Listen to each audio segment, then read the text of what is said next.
I can't say this is what I had in mind when I called our kingdoms together to work out a peace treaty, but I would be lying if I said I didn't think it would end this way. God, is there really no way to have a nice civil meeting without someone plotting an assassination? I even offered them rooms to rest in before the meeting were to start, yet they chose to try killing us instead. Though I have to give credit where credit is due. When Cetros decides to send assassins after you, they send the best they have. Cetros, ruler of Rothero, the one we were supposed to make a peace treaty with tonight. Good gods above, you are as awful with names and titles as ever.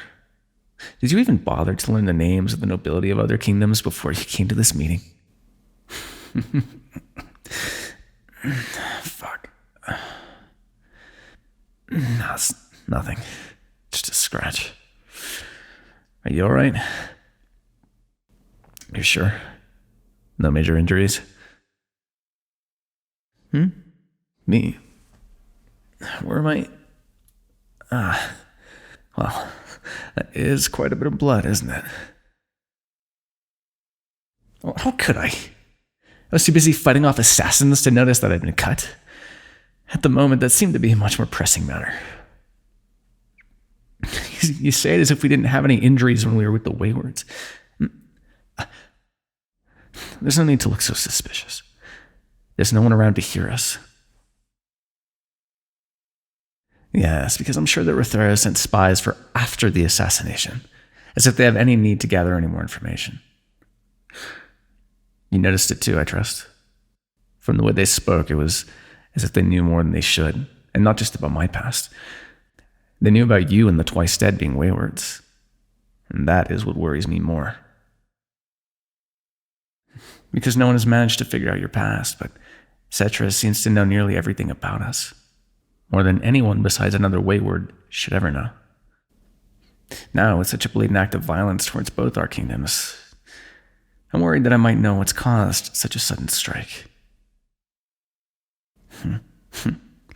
Well, before I tell you that, perhaps we should continue this conversation in my bedchambers. Not in that sense, Breakblade.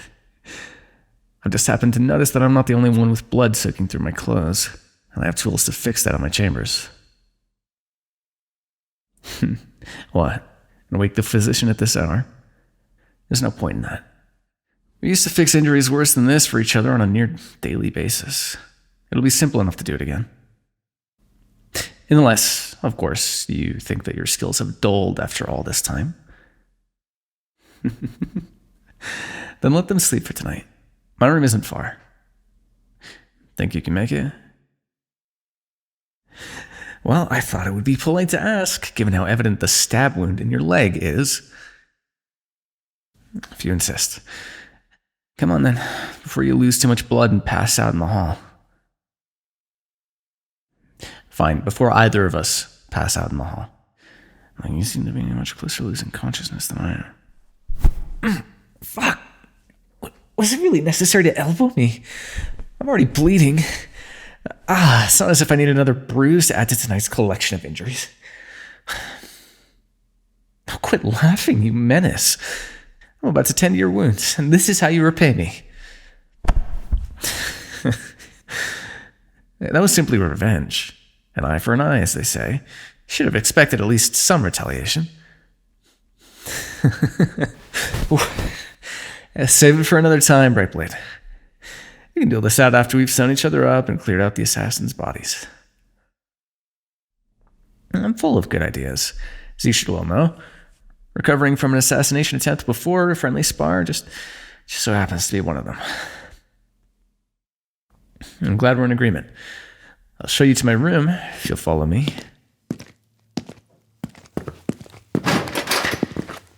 That is, if you can.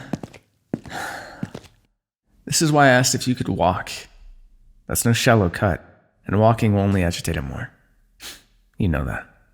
Could you just put your pride down and... Fine then. Keep up. I'm not waiting for you.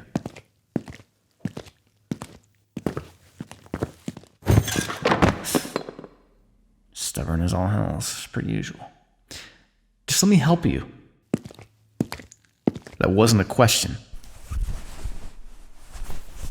There we are. See, that's easier, isn't it? Oh, please. It's not as if this is the first time we've done this. Why are you so up in arms about me helping you this time? Fine, stay silent. Just as you always do. I'm saying that you don't communicate well, especially when it comes to anything that involves emotion. Anything that involves your emotions, then. You can't always ignore your own feelings. You're not just some weapon to be constantly held at the ready. You're a person. A person with a mind and a heart that I know very well. I knew you well before you were the bright blade, and I know that you have these feelings. I've held you while you wept. Weathered the storm of your rage, felt the warmth of your joy. I've seen your face express every emotion that has a name, and even more that I can never begin to describe. You can't tell me your feelings are something so easily pushed aside when I know how strong they are. Stronger than your feelings? Of course, that's how you would choose to see it. You don't need to glare at me. I didn't mean anything bad by it. I was just saying that it's obvious that you have that sort of mindset. Now, of course, I don't agree with it. I absolutely detest it. But I didn't say it with the intention to insult you. You're joking, surely. Of course emotions are important. They're what make us who we are. Well, if you want to approach it from a philosophical standpoint, some other time then. For now, let's just agree to disagree. I think that we should probably deal with the matters of tonight first.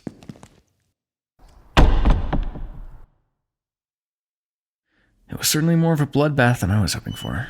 And the fact that Rothera's assassins knew so much about the Waywards does little to set my mind at ease. Speaking of which, I have a theory on why those assassins knew so much. First, though, let me get started on your leg. I'll tell you once we've begun. There you are. Wait here, I'll get the supplies. In the meantime, use your dagger and cut the fabric around the area off so it doesn't catch. Right, my apologies. I'm forgetting myself. You already know what to do. I'll be back in just a moment.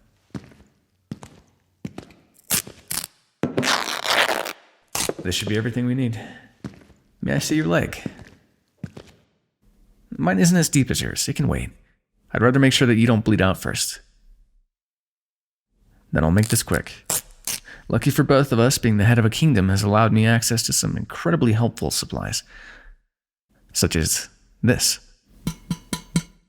It's a very helpful salve that also numbs the area. Now, move your leg closer. Let me see. By the gods, this is worse than I thought. It starts lower on the thigh than I assumed, but you're cut all the way down to your ankle. Is this the only injury you have? Good. Let me clean off as much blood as I can before I try to use any of the salve. You're lucky this isn't too deep. Otherwise, we actually would need to wake the physician. Taking a hit like this. Are you getting rusty, Brightblade? Imagine what all the others would say. The strongest swordsman of the Waywards, getting soft as the right hand of the ruler of Lazoria. Though from the looks of it, at least one of them may already know. What I'm suggesting is that there may be someone outside of the three of us who's figured out who you and the Twice Dead are. Yes, really. That can be the only explanation. I've told no one, and I know you wouldn't have told anyone. The Twice Dead, as much as I might not favor them, would never betray anyone's trust like that. The only other reason someone would know who we are is if they were a Wayward. As a matter of fact, I already have a suspect in mind. For the past few years, there's been rumors of Cetra's having an assassin as their right hands, and many think they seem particularly close. Given the supposed skill set of the assassin, I reckon that they're more familiar than I had first assumed.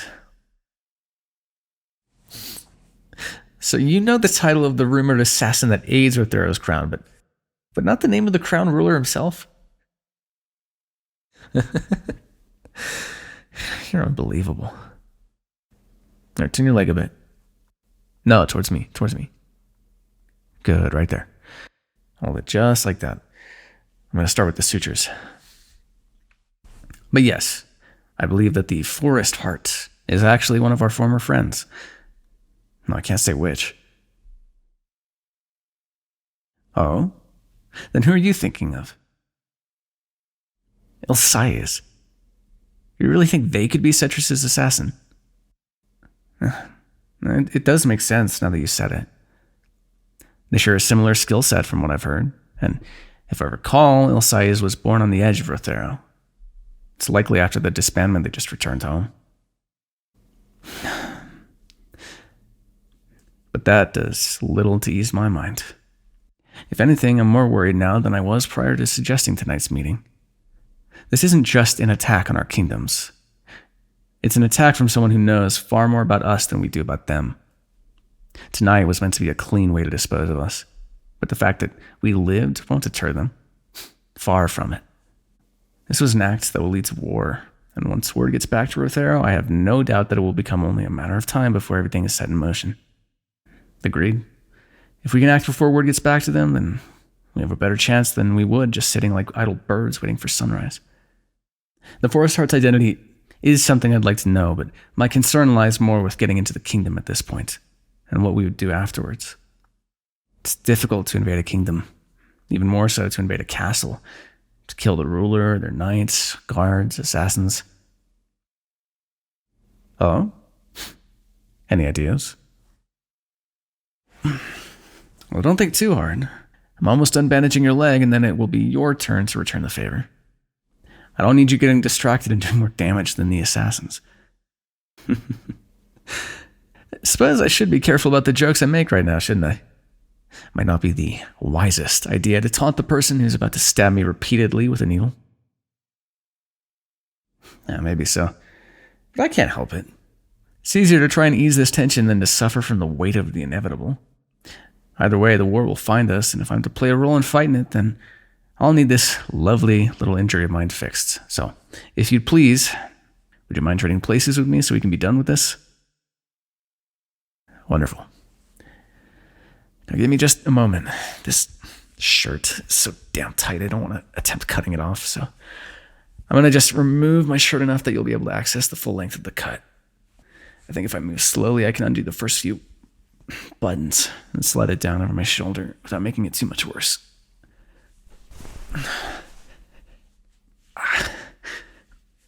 There. Will that be enough? Good. Then, whenever you're ready to begin, I'm at your mercy. Though I'd prefer if your mercy did include some of the salve.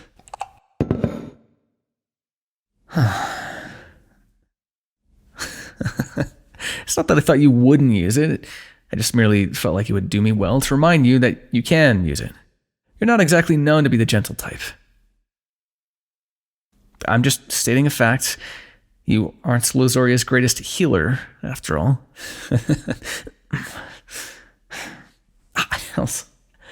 You're proving my point exactly. How do you find a way to apply numbing medicine in a way that hurts? Well, you have a talent for it. At least I won't be able to feel the sutures. Already? Truly. Oh, what's this plan then? It's quite a unique plan, but I believe that it could work. Actually, it could be perfect if we play right. Only kill Cetres and leave Ilsaias to deal with it. Either everyone will turn on the infamous Forest Heart and blame them for Cetres' death, or we'll elect another ruler in Cetres' place. And if the latter of those happens, then Ilsaias will either have to serve the new crown or be unwilling to do so and just leave the kingdom completely. Obviously, it'll be difficult to infiltrate the kingdom and get Cetres alone, but that's nothing we've not done before as waywards. Though I'm curious about how much of a challenge it'll be to fight Cetres. From all the rumors, the title of Champion of the Sun was one that Cetres fought to earn. Right. First would be the infiltration. What do you have in mind in those regards? The way you're speaking right now makes me think that you intend to complete this assassination alone. No. By the gods, no. You're not going to attempt to kill Cetres alone. Because it's dangerous. If you were to go alone and get caught, no one would be there to help you escape. You could die there and not a single soul would have realized it until it was too late. I'm going with you. I won't accept anything else. As much as I trust my assassins and my knights, I'm not sending any of them with you. They may be skilled, but when faced with the likes of the champion of the sun and the forest heart, you need someone more practiced at your side. I don't care that I'm the king of Concurious. That doesn't matter. We can tell the people that I'm visiting someone in another kingdom or something. No, I will go with you, and that's final. Because they can't protect you as well as I can. You know why? Because I know you better than anyone. I fight alongside you like no one else can. Having me at your side is the only way that this is certain to end in a way that serves both of our kingdoms well. I'm not doubting your skill, but you know that having me watch your back will make it much easier to do what needs to be done. Having a partner doesn't mean you're weak. It just means that you have someone that you can rely on when you need to. You'd think that after all those years as a wayward, that you'd have learned that. Oh, am I now? And why is that? Do you think I'm not as good as you? Is that it? Do you think I've gotten weak from sitting on the throne? Do you think I can't keep up with you? Then why exactly is it that you think I can't be your partner? Why wouldn't it work? My emotions. And since when have you had any regard for my emotions? As far as I've seen, you couldn't care any less about how I feel. So why should that be so important to you now? Of course, I still love you. Do you really think that asking the same question every time you see me will change anything? Oh, so now you're telling jokes. What, are you trying to relieve the tension too? Or are you trying to avoid this conversation altogether? Trying to avoid telling me why you can't stand the fact that I have feelings for you? No, I deserve to know. The very moment I said those words to you, you changed. The way you looked at me, it was like some sort of spell was cast on you. It was as if every part of you that saw me as a long-known friend, as someone you knew and trusted all those years, it was like all of that suddenly just disappeared. You looked at me like I was a stranger, as if merely hearing me say those words made me a different person to you, a person that you hated. Is it truly so horrible that I have feelings for you? Then why? Why are you so cold to me? Why do you reject me like I'm some sort of fool who's only known you for a night before claiming to love you? I'm not using my words lightly when I say that I love you. I'm not expecting you to return my feelings, certainly not to the same degree, but there's no reason for you to dismiss me so goddamn cruelly. Of course, things are different now. I realize that. But a crown doesn't have anything to do with this. Of course I try to protect you. It's what I've always done. Why does that bother you so much now? The only thing that has changed since then is our titles. How could it be so different? Reckless. Again, with that word. You say it every time I ask for a reason for anything. I'm too reckless to lead my kingdom, too reckless to have the power that I have, too reckless to want to protect anything. It's like you use that word in place of my goddamn name. What is it about me wanting to protect you that is so horribly reckless? Well, I would, in a heartbeat, and I don't care what you think about it. There are other people that can manage Concurious in my stead, but there is no one that can protect you as well as I can. I would drop everything, my crown, my kingdom, my sword, everything, so that I could save you. It doesn't matter the circumstances, I will always come to your side. I couldn't care less if that makes me reckless. Because I love you. I said it time and time again, and yet you brush it off as if it can't mean what it does. Then why do those words upset you so much? Is that why you refuse to consider having something more with me? Do you think that I'd be so careless with your heart that I would break it? Because I swear to you that I would never allow myself to do something like that. If not that, then what is it? You won't lose me, I swear it. There's nothing in this world that could pull me from your side. No, I suppose I can't promise you that. I have said many times that I'd die for you, and I meant that with every ounce of my being. I can't promise you that I wouldn't put my life on the line to save yours, should it come to that. I'm so terrified of losing you that I'd gladly die in your place, and you're terrified of losing me because I do exactly that.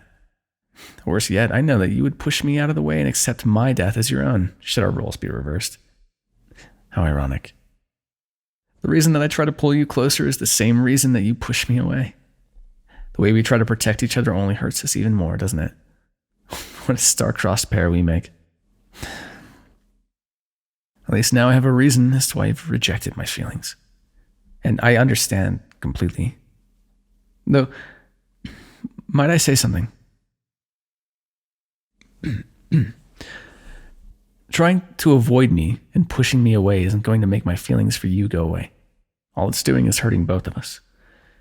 And yes, I know I've been a bit spontaneous with my advances towards you.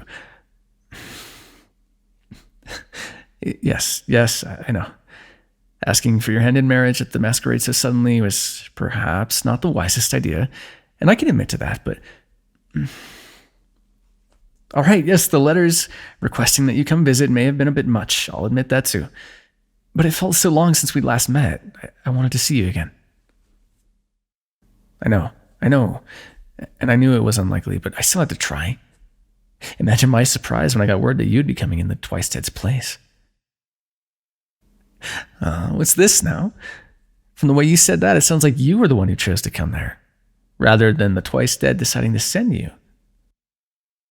You did. That's quite a surprise, albeit, a pleasant one. But that begs the question of why you wanted to come. Is it possible that you missed me too? Could that be it? Wait a second. That look on your face. You did miss me, didn't you? That's not a no, my dear Brightblade. Rather, that almost sounds like it could be a yes. And if it is, gosh be good. Are you saying that you did miss me? Oh, of course I'm smiling. Hearing you say that is quite... It's not what I expected in the least. No, it's not that. I simply didn't expect you to say it so genuinely. It's different, but not unfamiliar. It reminds me of how you used to talk to me all those years ago. I missed it dearly. I miss so much of us and what we used to be. All the traveling for days on end while sharing idle chatter. The many hours spent training together and bickering all the while. I even missed the nights afterwards trying to sleep on those cots in the medic's tent after bandaging each other up. Oh. I hadn't realized you were done. I probably should have. You've always tied bandages too tight. It feels like you're trying to make them as tight as my own skin. It really does feel just like it did back then, doesn't it? Only, rather than the cold, damp medic's tent, now we have the warmth of a castle. Though my warmth could also be attributed to being so close to you, if I'm being truthful. Flirting? I would never.